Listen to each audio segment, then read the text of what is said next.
Welcome to our channel. Today we how to configure Google Home for multi-user household access, beginner guide step by step clearly.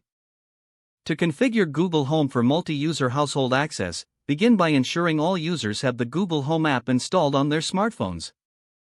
Open the Google Home app on your device. Sign in with your Google account if you haven't already done so. Tap on the profile icon in the top right corner of the screen. Select Add to invite new users to your home. Choose Invite Home Members from the list of options. Enter the email address of the person you want to invite. Tap Send Invitation. The invited user will receive a notification via email. Once they accept the invitation, they will be added to your home. Now, return to the main screen of the Google Home app. Tap on your device to access its settings. Scroll down to the Linked Accounts section. Here, users can link their own Google accounts to the device.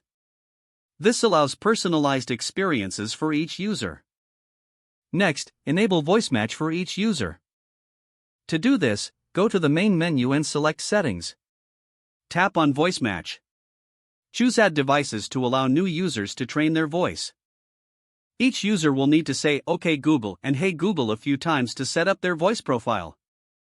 Once voice match is set up, the Google Assistant will recognize who is speaking.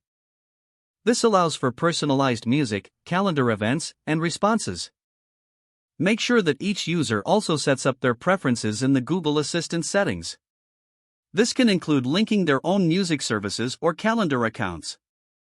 Encourage each user to explore the settings to enhance their individual experience. With these steps completed, your Google Home is now configured for multi-user access. Everyone in your household can enjoy a personalized interaction with Google Assistant. If the page does not load, refresh the browser or try again in a private or incognito window. Make sure you are using the correct email address, then retype it carefully to avoid small typos. If your password is not accepted, use the reset option and create a new strong password you can remember. Check your spam folder for verification or security emails, then complete any requested confirmation steps. Don't forget to like this video and subscribe to our channel for more step-by-step tech guides.